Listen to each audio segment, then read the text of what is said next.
Well, here we are. I'm Tom Osman, and this is Whatever Comes Next. It's the podcast where I explore the world of underground and independent music making. And on today's episode, I'm talking with bassist Darin Tambascio and vocalist Eric Rhodes of Baltimore noise rock group Mast Year, who have just released their second album, Point of View, on their guitarist's Grimoire records. And for those of you who have been following along with the podcast, you may have noticed that the timing of this podcast has started to get a bit erratic. I was being very consistent. I was being very disciplined. I was putting it out at the same time every Tuesday, come rain or shine. And then I went to Thailand and everything kind of fell to pieces. So I was scrabbling against the forces of time, trying to pull myself back into Tuesday, and I was slipping to Wednesday and Thursday. And then I thought this episode was going to come out on Friday or Saturday. And then I went, you know what? We're just going to have a reboot. We're going to give up on this week. We're going to allow the week to pass, and we're going to go back to Tuesdays. So if you're watching this when it comes out, we're back to Tuesdays. But yes, we've lost a week. But it is what it is. So, I had a little blip, and we're back. But anyway, I've seen Mast Year described as post-metal, and I've seen them described as noise rock. I'm going to take the noise rock line in terms of thinking how to describe them. And so thinking about kind of some of the different flavors of noise rock that you get out there. So you've got the more kind of wacky and mind-bending kind of noise rock like Jesus Lizard. Maybe you've got a bit more kind of gritty, straight ahead, kind of aggressive in your face type of noise rock, like from a band like Unsane. And then, for example, you've got the sort of bleak existential horror of a band like Ken Mode. And I would lean Mast Year more over into the bleak existential realm like Ken Mode. The music is pretty dark and pretty kind of harrowing. But as I think is often the case with artists and musicians and bands that make dark music, quite often the people themselves end up being quite entertaining and fun and funny. And that was the case with Darin, and especially with Eric, who has some pretty cool stories, both about the band and some of his past life experiences. So it was cool talking to both of them and talking about the album, talking about the band, talking about the band's history, getting into some elements of the practicalities of DIY music making, as I want to do on this podcast. And yeah, that's about that. We had some kind of issues with the connection that was sort of popping in and out. So I have tried to make suitable adjustments. You may, from time to time, notice things being a little bit funny. So it's probably because of that. But hopefully I've ironed things out in a way that won't really be too noticeable. You can follow the band online. I'll put links in the description, but I think in general, you can find them as Mast Year Band on Facebook and other such social media. You can go to Bandcamp to get a digital copy of the latest album. I believe there will be cassettes available some way down the line, though not right at this moment in time. You can also have a look online to see what live shows the band has coming up. I think in between us having done the interview and putting this episode out, they have played a couple of times. So there may very well be some other live shows in the pipeline that you can investigate if they are in an area near you. And I believe that is about all that needs to be said. If you would like to follow me, you can find me on whatever platforms I'm on at Tom Osman Sounds. If you want to check out what I'm doing musically, you can go to tomosmansounds.com. I have just finished a collaboration with Agurio Drama, which is called Real Silence, which has been completed musically. The artwork's completed, the design's completed. Everything has been sent off to Agurio Drama to be lined up to come out on his label Drama Recorder. And there is no date for it yet, but hopefully that's going to be soon. And I'm already starting to think about the next musical project and what I want to do with that. But anyway, enough about me. Let's go to Mast Year. I'm going to play one of the songs from Point of View in a little clip just before the interview, and then I'll play the track in full at the end. And there is now nothing further to do but say, Darin and Eric of Mast Year, take it away.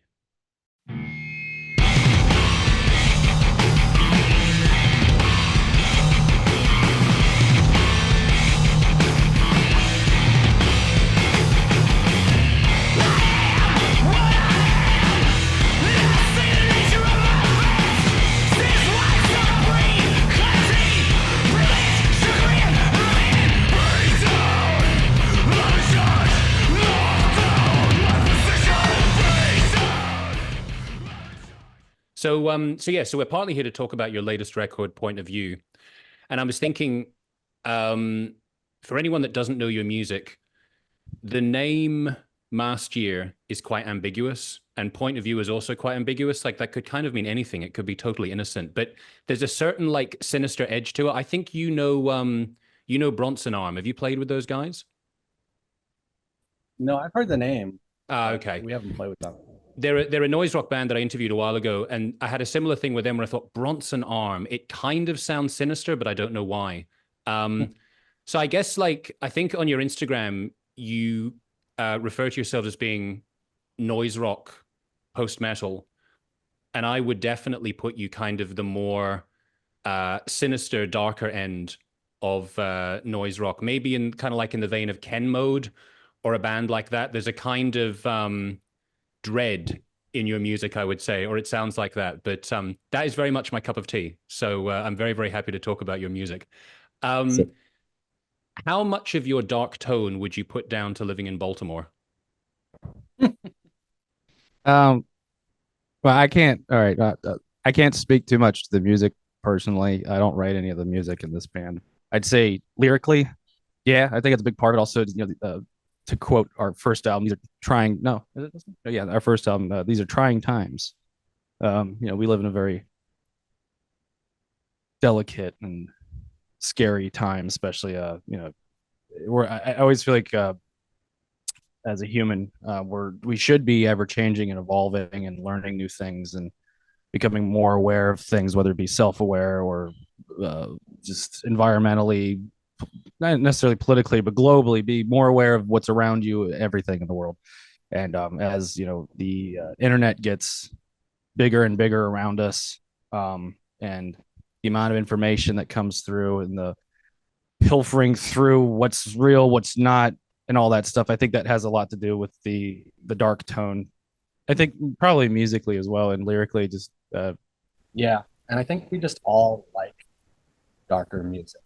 Like it, that's kind of our the thing that kind of keeps us. That's the thing that we're all into different music, but we all have a tendency to go dark and distant, which sort of like ironically makes me happy.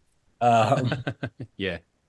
when I hear some, half step minor second thing, it warms my heart. We all probably grew up on a lot of dark, dissonant music, and it comes through. And I would say that's our middle ground between all of us. We all like dark, dissonant music, Yeah. and sometimes it shows up in different forms. But yeah, the noise rock thing. Sometimes it's noise rock, but sometimes it's metal. I don't really know what else to call it. And yeah, Yeah, the necessity for genre categorizations is kind of annoying. yeah. And like even writing about music, I really hate it when I have to use a genre. I kind of feel like it's my duty to try and come up with something more descriptive when I'm describing music, but it is helpful sometimes as just kind of like a as a guide. So before I get into to or get you to talk about your history a bit, I want to just reveal the little bit of sleuthing that I've done to see how much information I actually know about you guys. So I have to say, Eric, you are the mystery. I didn't manage to find out anything about you, but I think I know some things about everyone else. So the record label that you're releasing your music on, if I pronounce this correctly, is Grimoire. Is that how I should say it? Yep. And that is the label of your guitarist, Noel Mueller. He founded the label, right? Correct. Yes. And your drummer, Ben Price, is also a wedding photographer, correct? Correct. Yes. Okay, we're nearing the end of what I've got, but I did discover, Darin, that I think you've had a few different musical projects, and the earliest one that I could find was National Sunday Law from 2010. Does that sound about right? That's it. Yep. Yep. Yep. So Yeah. I'm So go for it. so I'm speculating from that, and I think like Grimoire started around about the same time or a little bit later. That you've probably all been having different musical projects from around about then, like kind of 2010 era. Is that about right?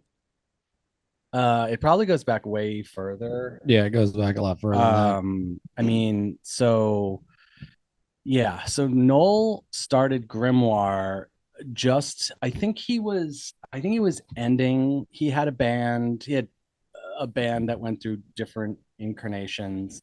And I think he towards the end of his band, he oops, sorry, he started recording other bands at their practice space. And then he would just record it and put it out. So he'd been doing that for a while. And I met him after moving back to Maryland from Los Angeles, which I lived throughout the 2000s. And that's where I did National Sunday Law. And I would say we were like post metal early before we knew post metal was a genre. We were doing stuff and then we met a bunch of bands and we were like, oh, I guess this is what we are because we like metal, but we also like post rock. So it kind of made sense. And then when I moved back, I basically was recognizing like our small place in the world of weird metal kind of stuff. And I was like, I bet you there's a guy on the East Coast that played with the same bands that we opened for. And that was Noel. Translation Lost Records bands and Yeah. the Hydra Head kind of stuff. Like, and Noel was in a band on the East Coast in Baltimore. And then I went to see his band when I moved back in 2010 and sort of talked to him. And then I started another band, Thought Eater, which Noel recorded. And then Noel also recorded Eric's band, Genevieve, and also recorded Ben's collaboration, the At the Graves Myopic album. Also did Elagabalus. Oh yeah, One Elagabalus record as yeah. well. Ben's in 50 bands. a ton of bands, and I think that's often the case with drummers, right? They're when you have a good drummer, they're sought after. Well, I don't tell anybody I play drums. well, the funny thing is, as much as he's a good drummer, he doesn't even play drums in other bands. He only plays drums in our band now. He plays guitar and bass and does vocals. So he's in a bunch of different bands where he's not playing drums. He wrote three-fourths of the material on Point of View. Interesting, because one of the things that does stand out on the record is that the drumming is pretty relentless. So when you say he wrote three-quarters of it, you mean like the drums came first, or he was actually coming up with melodies? Send us songs, man. You know, and then they would have to learn it. And, you know, like some minor changes here and there between the bass and the guitar, but like really pretty true to what Ben wrote ultimately. Nothing changed in the formulas of the songs whatsoever, other than I came in and wrote lyrics and vocals and yeah, those kinds of things over top of it, or like, and then, you know, we have all those weird little interlude things, which are things like Darin and I would make, and we'd send over to Noel or we'd send over to Ben, and then they'd mess with it or mix it and morph it, and because that's fun. Yeah, I mean the songs on the record, you know, there are the noise interlude things. I think one ends the album and one's in the middle there. Yep. Those are a little more collaborative, but they're like a little more virtually collaborative, where you know, Eric came up with a bunch of noises and we added some noises on top of his noises. And but just the way Ben works, it has been like, hey guys, I wrote a song. Here's the full song, all demoed out, guitar, bass, drums. And here's videos of me playing the bass part, and here's a video of me playing the guitar part. So we are what we like to call a homework band, where we get a song, we learn it, we show up to practice, we play it 3 times. Pretty good because we did it at home. Yeah. Whole beginning of the band was the pandemic. Because Noel wasn't working because he had one of those jobs. He had to be on site. So for, I don't know how long it was, a month, 2 months, 3 months, he didn't work. And he took some ideas that I put on Instagram and like would write on top of some bass parts. And then he started writing his own material. And I would send him an idea. And then by the end of the day, he would send me a whole song. And Noel also can play all the instruments. So he would send out demos and they would be, all the instruments would be there. He has a studio in his basement. The term mast year is when what is it, acorns? It's when trees that bear nuts and those kinds of things bear much more than usual. So a mast year is I forget why it's called a mast year, but there's a massive amount of basically trees trying to, for lack of a term, fuck. Yeah. and grow. So it's like this. It doesn't happen very often. But when it does, you'll notice more sprucelings and trees starting to grow, and like little baby trees. Yeah. Sapling.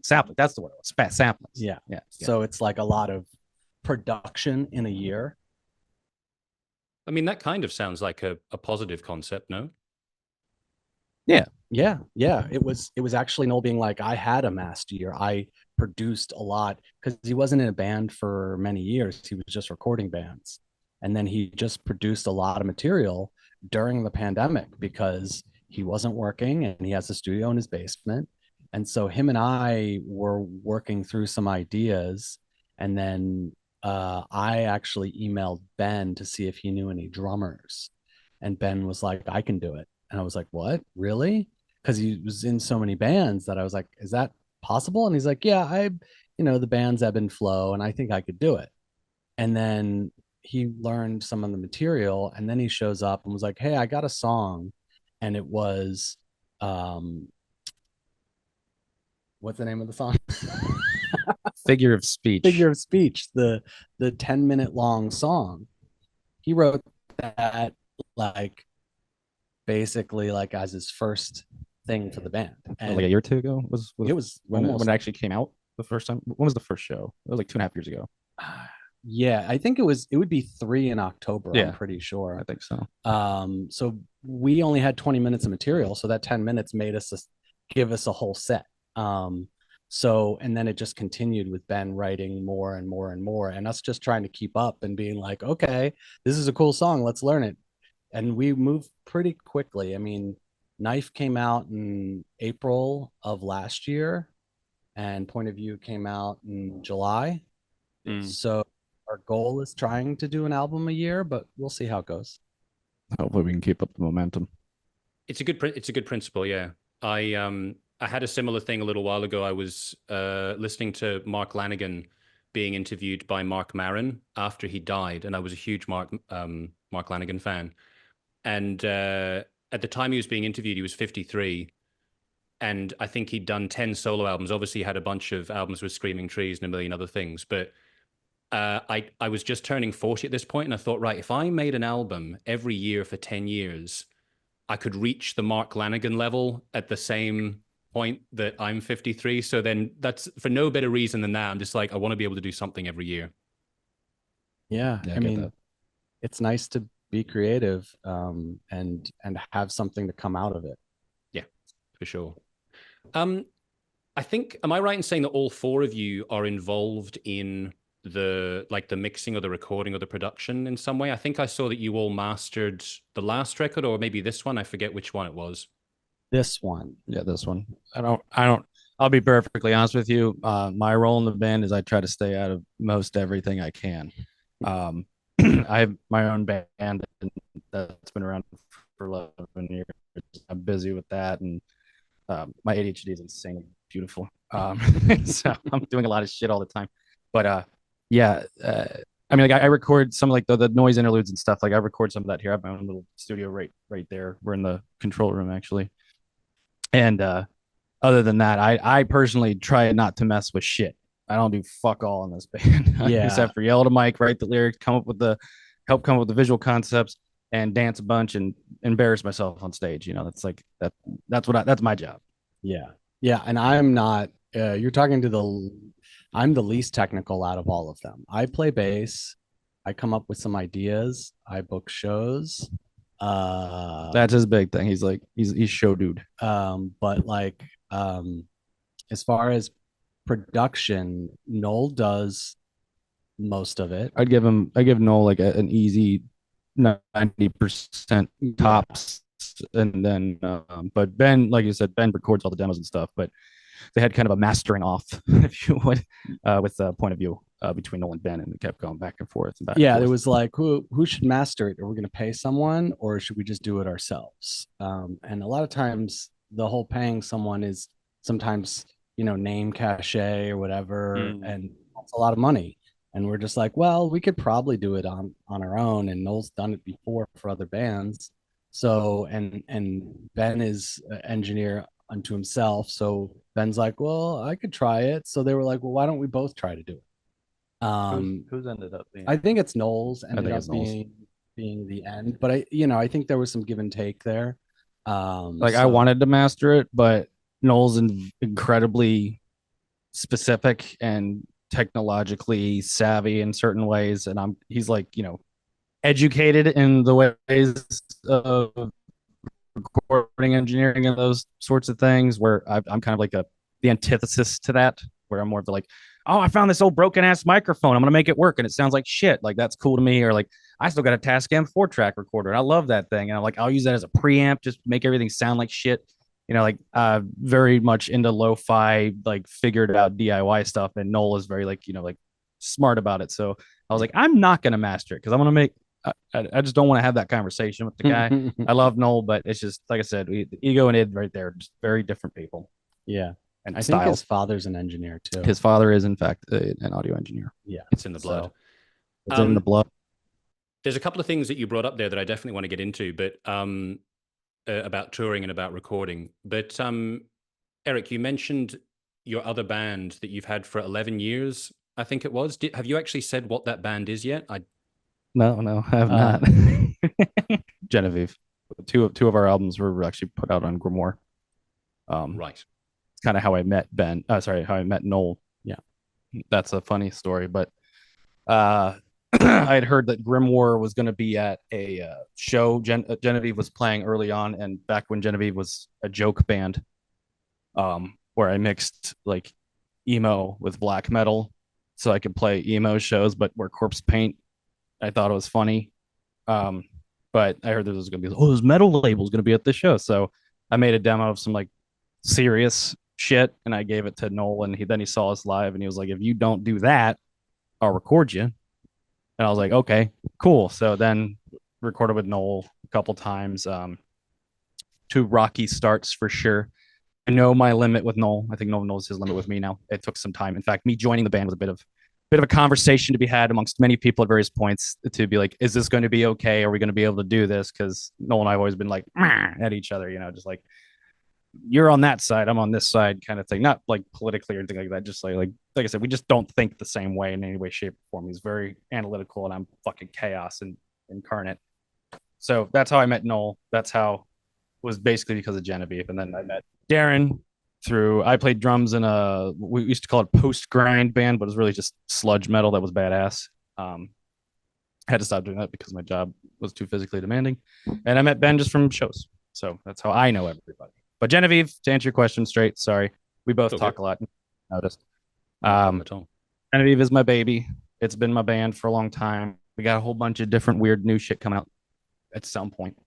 Right now we have like 5 ongoing projects within Genevieve, some improv stuff, some hard written stuff, some like collaborative shit, whatever. I'm just trying to do what I can whenever I can, as often as I can, with, through the pinhole of black metal, while trying to destroy the entire concept of what black metal is.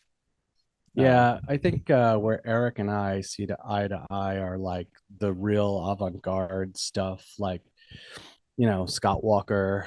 I don't even know what that is. See, Bogus Blimp, greatest band ever. Put it on your map. Bogus Blimp. Bogus Blimp. All right, I will investigate. Best music if you have a sense of humor.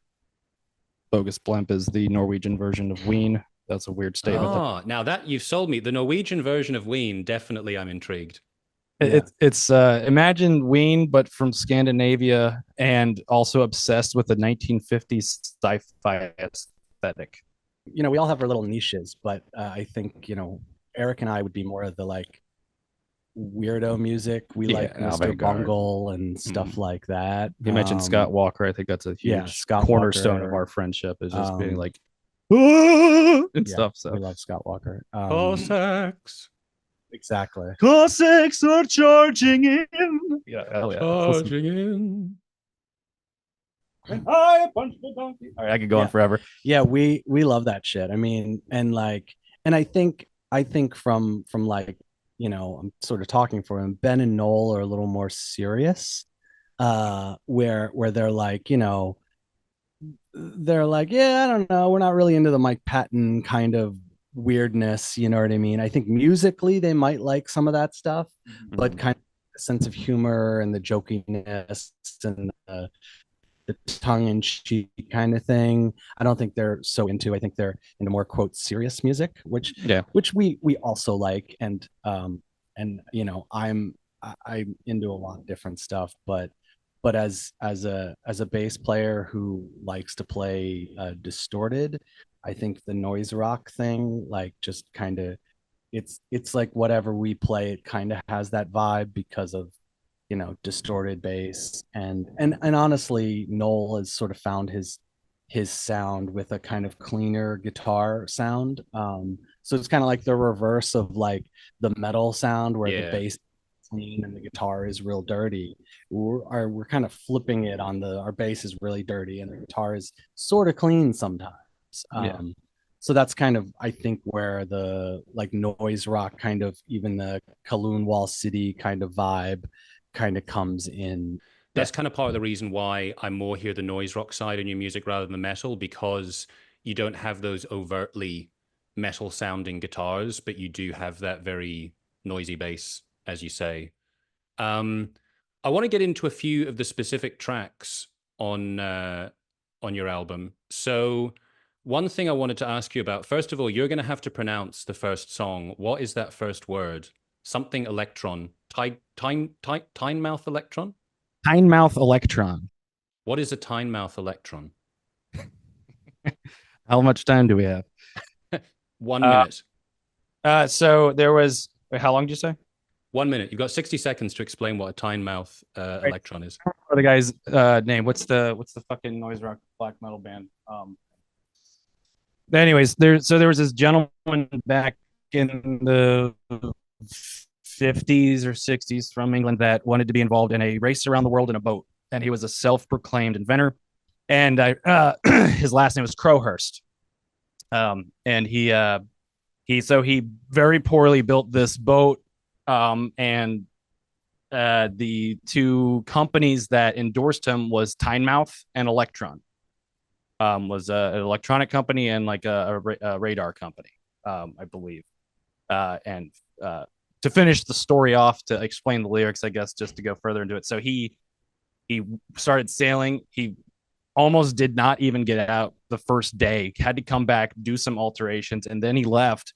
And he kept reporting that he was at these different points that were fucking insane. He was breaking all these world records with how fast he was going, and no one could verify. This is before a lot of before satellites and stuff. And long story short of it is, slowly but surely they found out this guy is lying, and they don't know where the fuck he is. So he ends up disappearing completely. They find his boat; it's like half fucking sunk in the water, and he has this crazy fucking book of he's clearly lost his fucking mind at sea. And was trying to hide the lies. So he had his false ledger and his real ledger, and he just zigzagged fucking down to South America, where he was saying he was going all the way around. And so he's just this big habitual liar. And the first line of the song is, "I am what I am. I understand the true nature of my offense," and that's the last thing he wrote in this ledger. And and I use it as a parallel to kind of talk about I've been an idiot at various points in my life and made some poor decisions.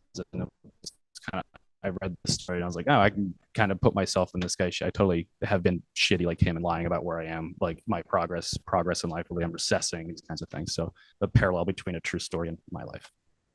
That answers some questions for me, because I did pick up on the line, sometimes I feel just like Crowhurst, and I was like, Crowhurst? Do they mean the band Crowhurst? I was very confused. And that's where their name comes from, is Mr. Crowhurst. It comes full circle. Yeah. How did I do? What year was it? What year was it? Yeah, no, 1968. 1968. Mental breakdown. Yeah, huge mental breakdown. Presumably died by suicide at sea. Yeah. So, yeah. They never found his body. Just his beat up fucking Tynmouth electron. It's a suitably dark way to start the album. Yeah.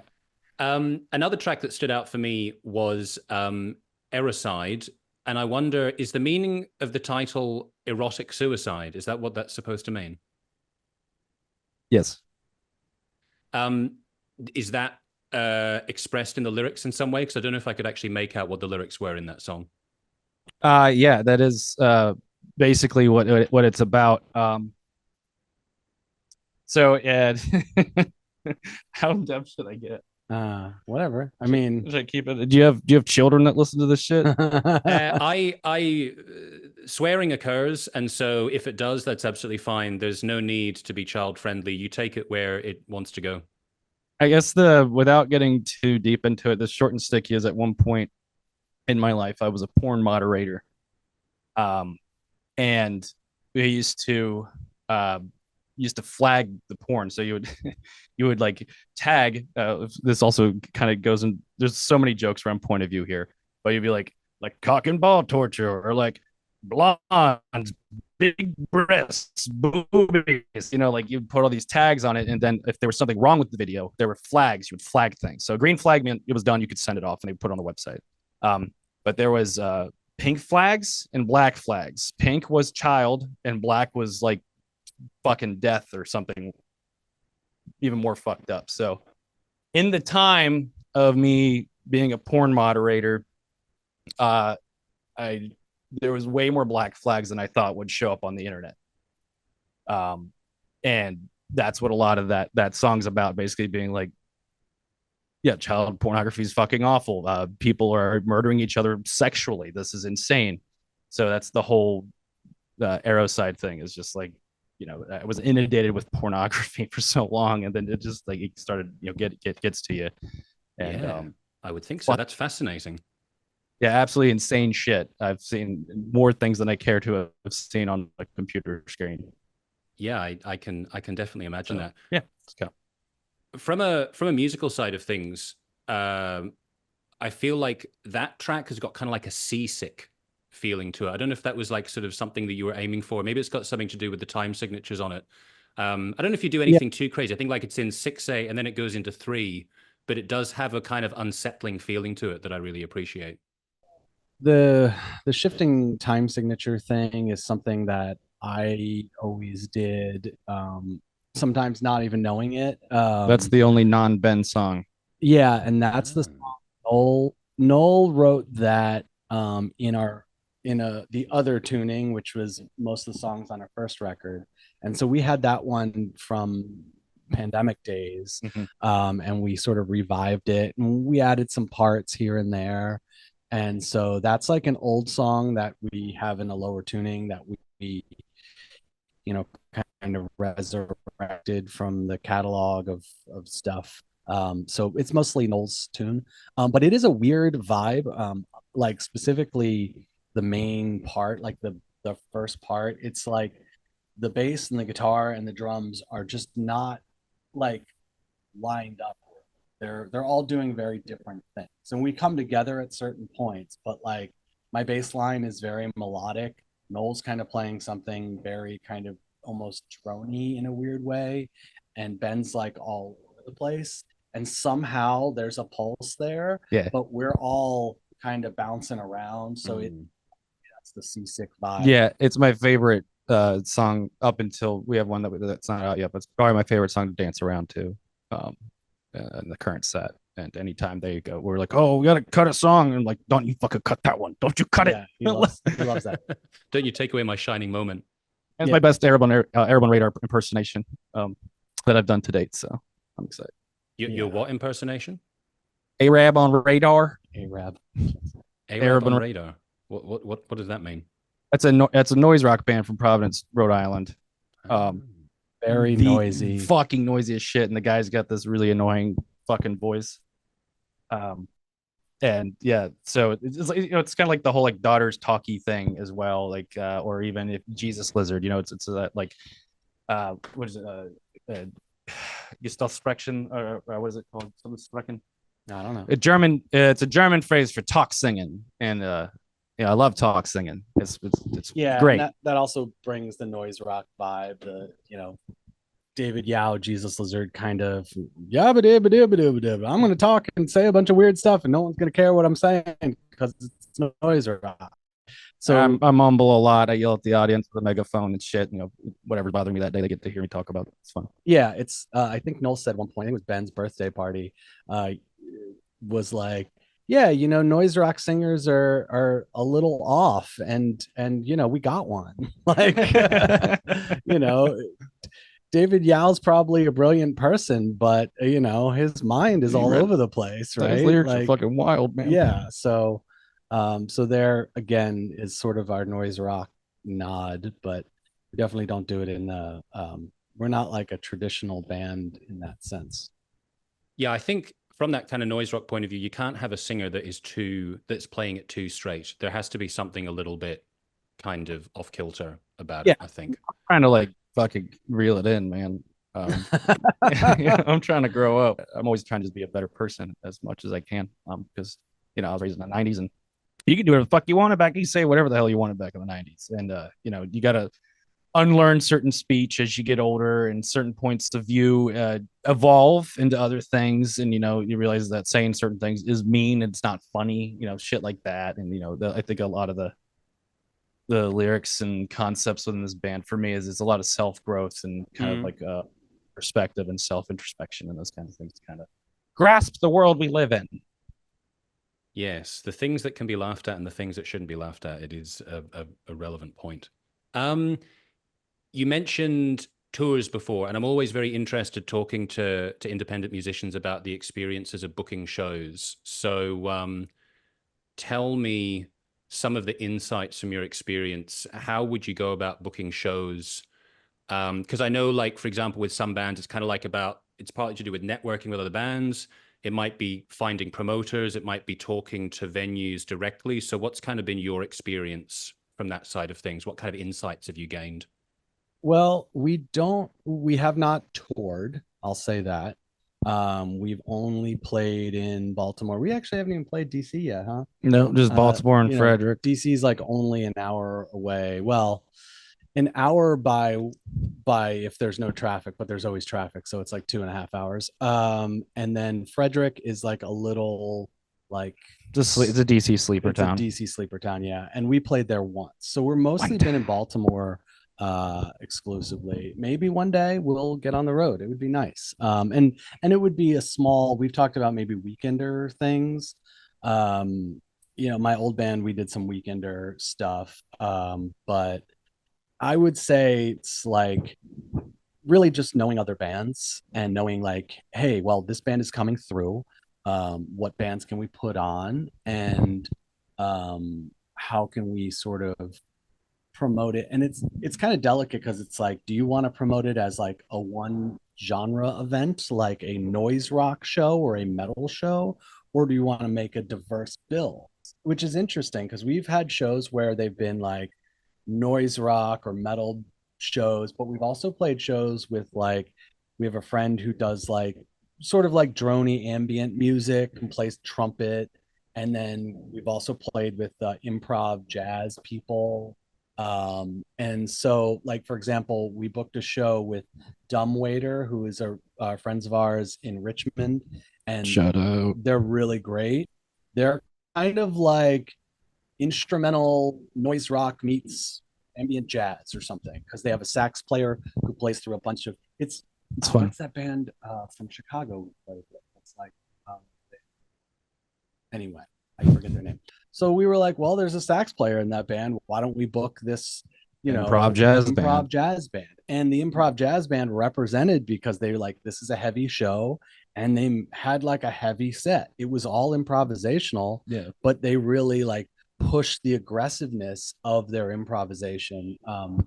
So I feel like for me, it's just understanding what bands are out there, and the more shows you play, the more you're like, oh shit, I didn't know that band was out there, and I didn't know that band was out there. And then connecting with more people.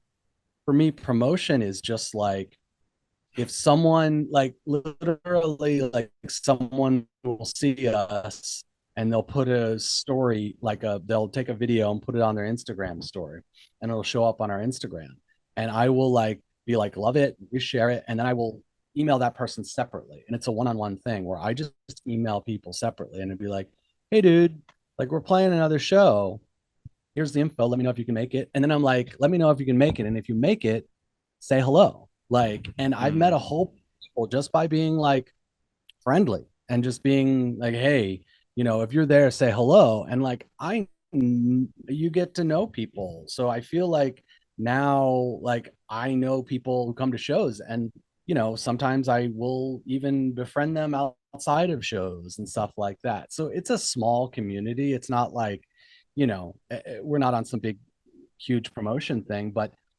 as a band our size, if you can bring 20 people to a show, that's great. You're doing fine. So really, it's almost, for me, the whole booking bands is like expanding my own social network, in a way. And to say answer the question in a short way, be nice to people, go to shows, stay in touch. That's the big thing. You want to book shows all over the states, all over the world. Meet everybody you can, no matter how weird you are, awkward. You'll find another weird and awkward guy that lives in another country or another state over, and when you need that person, they'll be there for you. Hopefully, there is, in I don't say in tune, but just talk to people. Find your niche, find your folks, and you can accomplish a lot. Like, recently, I hosted an out-of-state band, and now a bigger band that they're friends with has asked Genevieve to open for them in November. Awesome, cool, and that's all just because I was like, yeah, sure, stay at my house. I'll make you guys whiskey and egg sandwiches, and they all. Yeah, I mean, that's it. Just be nice.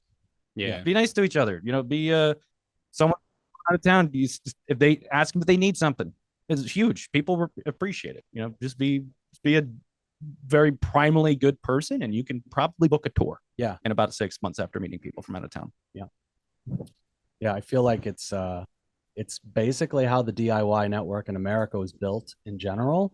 I've always heard stories of Mike Watt sleeping on Sonic Youth's couch because D Boon died. Like, that's like a classic, indie rock, whatever story that I get it. Like, his best friend died and he went across the country and stayed with his other friends in New York. That's real shit. Stay in touch. Yeah. No, it's a good point, because you can, I mean, I guess the age when large record labels would fund bands is kind of, well, it's definitely changed. But you could hypothetically be on a label and you could get promoted and you could have like sort of a moment of success without necessarily connecting with people on a personal level. And then when sort of the zeitgeist changes, you can end up with nothing. Whereas if you actually make the effort on a kind of like a grassroots level to connect with people, those are the kinds of long-term relationships that can really endure, beyond having some kind of like big promotional machine behind you. Exactly. That's Totally. it. Just make friends, make acquaintances. Yeah, like my old band, National Sunday Law, you mentioned. There was a guy who hit us up on Facebook years past, and he was like, I really like your stuff and blah blah blah. And I like immediately personally friended him on Facebook. And he lives in Embra, as he calls it. He's Scottish. He's from Glasgow, and I met him in person. Like, we were corresponding, and it was like, I have a friend who lives in Scotland. Isn't that dope? Like, and it's just because I made the extra effort to be like, hey, you're asking us questions about our band. Why am I not going to be friends with you? You know what I mean? You're already interested. Yeah. So I mean, that's just one example. Yeah. No, it's a very, very good point. I was thinking about, I have a couple of, well, one of them is kind of a philosophical question. The other one's not particularly philosophical, but so your first album, Knife, you had a limited CD edition of that. The new album is streaming, or you can buy it digitally, as with the first album as well. I'm wondering, what is both your opinions of streaming music in general? Do you think that it's a net positive, or do you think it's a net negative? Oh, that's hard. Do you want? I got this. If you, I got fucking opinions, man. So, digital streaming music. If you're using an internet radio to catalog and find new music, stop. You're an idiot. Fuck Spotify. Fuck Apple Music. Fuck all that shit. It destroys artists' ability to make money off their art. There are people that could have been making money off their art that didn't because of those sorts of things. That, however, aside, things like the SoundCloud community, and Bandcamp and even just YouTube is still better in the sense that you may not necessarily be making money off it, but the people who want to give you money will. And even though Bandcamp takes a small amount, this once again goes into like the intensity of just meeting people and being nice to people. It creates a more intimate experience, especially for DIY artists. Dude, don't put your shit on Spotify. That's my opinion. It's the devil. I hate it. I hate all radio streaming services. I think it's awful. You want to find new music, talk to people, buy something from a band, ask them what they're listening to. That's going to be way better, way more interesting for you than just being like, well, the algorithm says I'm going to love Katy Perry. It's like, dude, you were just listening to Cannibal Corpse. That makes no sense. You build your algorithm too hard, you'll never find something outside of your niche. Like, once again, Cannibal Corpse. You listen to Cannibal Corpse and Deicide and Morbid Angel all day, it's going to think you like Floridian death metal. You're never going to hear Swedish death metal. You're never going to hear black metal at that point, or if you do, it's going to be some derivative shit from whatever the fuck your algorithm stuck on. Excuse me here, but I'm clearly passionate. You're not going to find punk rock that meets your needs. You're not going to find jazz music that way. You're stuck in your pocket of bullcrap. So talk to people, meet people, use the platforms that allow you to do that. Use the platforms that allow you to send money directly to the artist you want to support, not this 1 cent, 0.001 cent bullshit. I would say though, as a band though, it's like, for me, it's like, I would say put it on all streaming services just because why not? And obviously when you hit a button, it goes to all of them. It's not like you're like, no, I can't do Spotify, or, you put it on the streaming services. It's one thing and it's on all the streaming services. So I'm like a pro, like if it's out there, good, more places the better. But I am also like a huge Bandcamp person where like it's hard for me to keep up on music without Bandcamp at this point. Like I put things on my wish list all the time, and then they don't do the Bandcamp Fridays as much, but when Bandcamp Fridays happen, I will like spend $100 because I'm like, I have all these albums that I want to buy. And even now streaming, it's hard to even know what you want to listen to. I think I have Amazon Prime because it's part of the Amazon package or whatever. And I listen to like maybe classic rock artists or whatever, like classic bands and classic artists on that. But for the most part, I listen to most of my music through the Bandcamp app. And it's nice. And sometimes it's like I buy things and I go, oh yeah, I have to listen to that because I paid money for it. There's something about paying money for something that makes you go back to it. Yep. I would say, as far as like, you mentioned, we do have cassettes of Point of View. Cassettes, which Ben did. Yeah, which Ben designed, and they are gorgeous. Actually, I think I have one. They're great. But yeah, I'm all about having physical copy, but also everything has to be limited because you don't know how much you're going to sell. I mean, we would love to have vinyl of all of our records, but we would have to pay for it, and then we would have to, basically bite the bullet and hopefully make our money back, which probably wouldn't happen. So I mean, the bigger artists you are, the more stuff you can have to sell. We have t-shirts, we have a CD of our first album and a cassette of our second album, and that's about it. And again, we're not touring, so maybe if we went on tour, we would up the ante as far as what stuff we had. I'm worried about Bandcamp. Like if Bandcamp goes away, I'm in trouble. Yeah, it's interesting because I think there definitely is something to be said for the value in paying for something and kind of feeling more invested in it. And I also think that applies to physical copies as well. When you actually physically have something, I think you're more likely to put it on and listen to the whole thing rather than go, oh, I'm halfway through this song, I'm kind of bored, I'm going to listen to something else now. Like I think all the streaming services have that kind of danger inbuilt with them. Like it just makes a lower attention span kind of like a more of a likely end result. And we have enough things in the world right now that are giving us slow attention spans, Instagram reels and TikTok and blurbs on X or stuff like that. And even those kinds of formats are getting spread everywhere. And it's a travesty. You put a lot of time into live music and you want to record it. He talks about just put single songs and stuff like that, and like that's all well and good and that's cool. And I'm totally like, put out what you got as you go, cool.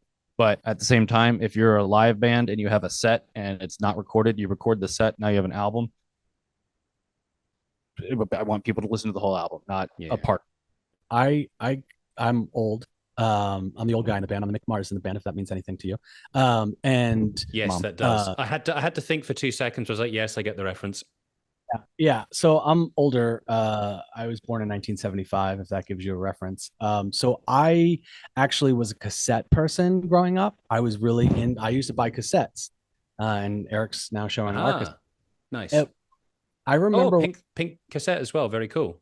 Beautiful. Sorry, just one more thing. And here's the rocks from the front cover. Good, because I was wondering, I was like, are these rocks, are these painted teeth? Is this something that's really sinister when it seems like it's not sinister? Just rocks, buddy. Just rocks, okay. He's been, our sort of initial artist, and Noel will go in and do like the fonts and things like that. He's more the graphic artist, where Eric's more of the experimental artist. But yeah, I was saying that like I used to buy cassettes, and when you put on a cassette in a car or wherever, you're listening to that cassette. You're not going next song, right? Yeah. And I had who was into CDs early on, and he would always skip songs, and he'd be like, I don't like that song. I don't like that song. I don't like that song. Where I was a cassette person, I was like, there's no hell no am I skipping a song on a cassette. There was definitely something about me growing up listening to cassettes, like, because I would listen to whole albums, and some songs I'd be like, that's not my favorite song on the record, but I would listen to it. Yeah. Like it was part of the experience. Yeah, well, I'm not that much younger than you, so I also grew up with a similar cassette experience in my formative years. I'm the baby in the band. I'm the youngest out of the four of us, but I like everyone else in the band, I also have a formative tape and record and CD collection. A huge fan of physical media, hence me obsessing over our art and our presentation, like color wise and visually. Is it's just growing up with my parents' Styx records and stuff like that, and just be like, this is so cool, and you put the album on, you're like, doesn't match the art, or like ELO, like, wow, this looks so magical, it's fucking boring, So I think that's another thing. So that's what the opposite juxtaposition here is. Like, this is kind of joyous and nice and simple if you're not thinking about it and you don't know the music with the album cover. And, it's almost cotton candy covers. You got colors, you got the pink and the blue, and like little white rocks, which makes it kind of weird. So it's kind of beachy, kind of nice. And but then you put it on and you're like, what in the fuck's a time mouse? You're like, I've been tricked. Yeah, exactly. I love the bait and switch, because growing up as a kid and getting that bait and switch. I think it's why when I was younger, I got so attuned to black metal in my youth, was just because you knew what you were getting every time with a black metal. You go look for the guy in the corpse paint or like the castles and shit in the metal section. You're like, hell yeah, there's gonna be blast beats on that one, and you always knew. But then, the obsession came as time has gone on, to always not want to say bait and switch, but just set improper expectations for what you're about to do. Yeah. I adore that to no end. You're like, oh, I'm here for the rock show. It's like, well, it's a noise rock show, my man. Come on in. It's interesting too, because I had a similar experience with like post rock bands. There was a time when like I worked at a record store, and we would just get in CDs and we'd look at it, and they'd have minimalist cover art that was kind of artistic, and we'd be like, this looks cool, because it would look like a Tortoise record, or it would look like anything really, Constellation Records album, Constellation, like a Godspeed You Black Emperor kind of stuff. Those records actually had very specific designed covers that were kind of oblique and you didn't know what it was, but when you put it on, you'd be like, this might be instrumental indie rock, as what we called it back in the day. And that expectation was nice, because you could actually like find something, but we're kind of turned on its head, really. I feel like this album cover looks like something out of like an indie rock band from the 90s or something. Which I think, Eric and I kind of dig that vibe, but musically it's very different. I talk about dark shit and evil music and dissonance and that kind of thing a lot, and weird stuff, but I mean I still have a love for, like, I love Pinback. I love the indie rock pin back a lot. Rob Crow has done some beautiful work. I listen to a lot of very sweet ambient music all the time. I love joyous music in a subtle sense, like I said, indie rock and ambient music, because it's like it's nice, it's okay, Yeah. it's like it's a little stroke on the head, like it'll be all right, buddy, you're okay. Yeah, I think we're all pretty diverse. There's maybe a little more post rock on our first record. And I think the first Knife also has more silly shit on it too, as far as like notation wise. It's more major-ish key at times. It's definitely, my lyrics on there are a lot more or less self-forgiving for sure, and a lot sillier as a whole for the presentation. Yeah, I feel like, yes, and like going back to the first thing you said, this is a pretty dark record by comparison, in my opinion. Now, philosophical question. Do it. Why do you make music? I'm not really good at much else. And I don't really think I'm that good at music either. People will tell me otherwise, and that's okay. Like I know I'm better than not being able to make it. I don't feel like I have a whole lot of control over a lot of things. A lot of things are outside of your control, and that's just life, and you got to accept that. I can choose how to create music, and I can make it the way I want it. And I hear things in my head. I hear voices. No, I hear and like I listen to music, and I'm like, this could be better if this. So that's the real thing, is I want to hear certain things, so I'll make it. And that's on the very basic, like what I need from it to give back to me, what I need to give into it. It's also like, if I didn't yell at microphones and bands, I'd be a fucking asshole more than I already am. And like, I need that. Honestly, I need that relief. When we don't have band practice, either one of my bands, for an extended period of time, I become a miserable fucking person. It's sorry, all the coffee I've had today has kicked in, hence me being like, Okay. now. But Let it out. It's fine. This is a safe space. You can let out all your manic energy. He's our singer. So it's a means to like get out. Like I don't have to be angry at people if I can yell at a microphone.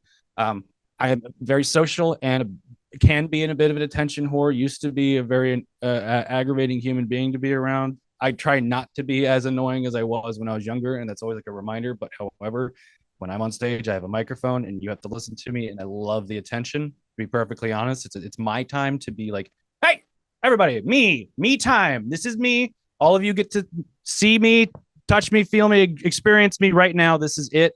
And then I can go back to just being weird little Eric who's containing this, 1,000 volts of insanity inside of me at all times. So I kind of have to do it. If I couldn't make music in any way, shape, or form, I don't know. I'd be dead at that point. Yeah. I think I am, and I would say probably the rest of the band is not as extreme as Eric. But that's why he's the vocalist. We're a little more laid back, but I think, much like Eric, I am not happy if I'm not doing music. And even if it's like on a small scale of something I'm doing at home by myself, just playing guitar on the couch, like that goes, it's not normal for me not to do that. If I don't do that, I'm not happy. I don't know if I would be screaming at people, but I also like would be like bummed. I mean, really, it's not a thing that I can see not doing. I've been in bands since I guess I was 16, 17, which I didn't come very early to it, where Eric was probably been bands when he was 12 or something. My first band was when I was 11 years old. Yeah. I started playing music at an early age, but like I really didn't get to the band thing until later. But I've pretty much been in bands since then, on and off. And honestly, like before Mast Year, when my last band Thought Eater broke up, it was kind of a bummer. And I was like, I'm not in a band and it sucks. And also like there is something amazing about being in a group of people that you're like, we have one sort of mission and we can actually go forward with our mission, and we're kind of all on the same page. And sometimes that breaks apart, and that's when the band breaks apart. But for me, it's like finding another band, or doing some solo music. But yeah, in general, it would be a real bummer without music. I grew up obsessing over music, and my older brothers were musicians, and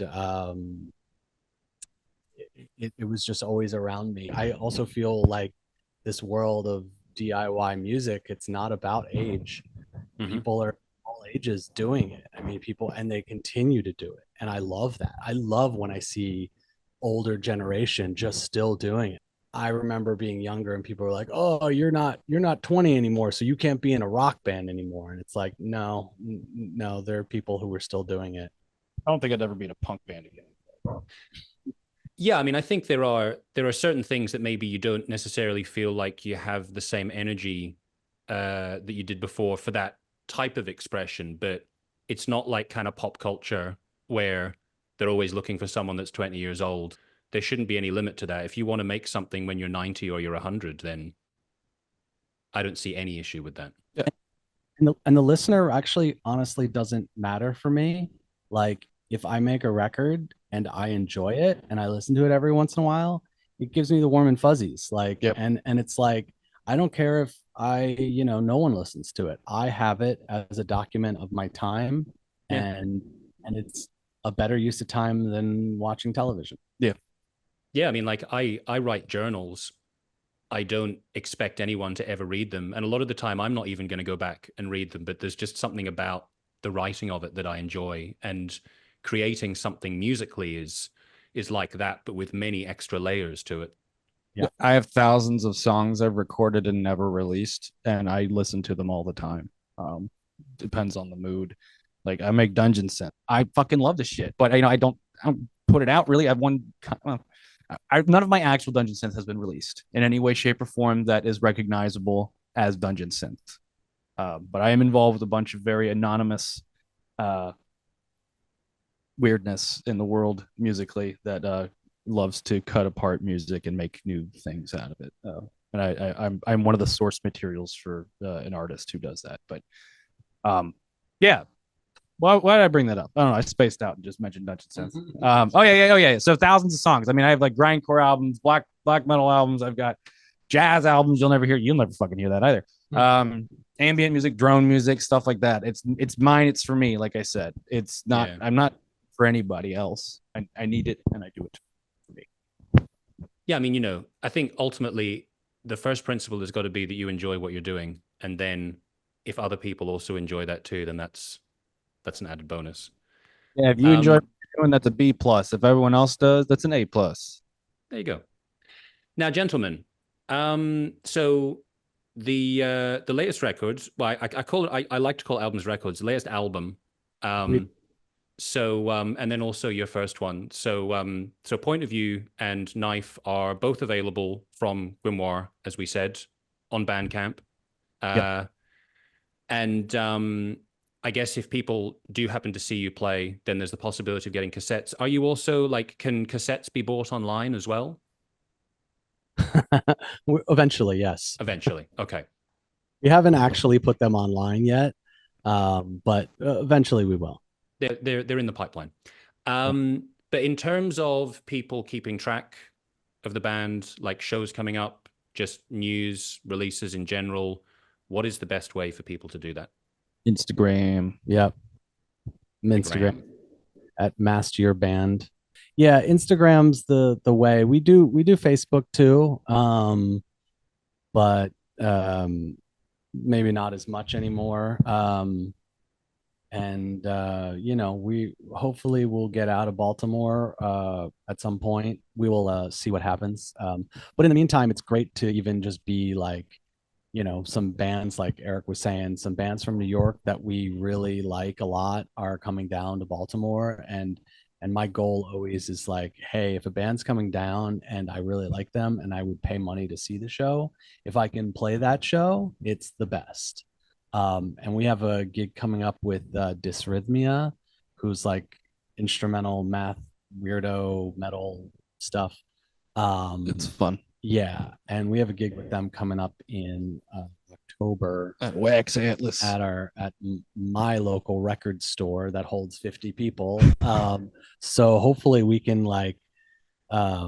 we can pack this spot, and it'll be a good time for all.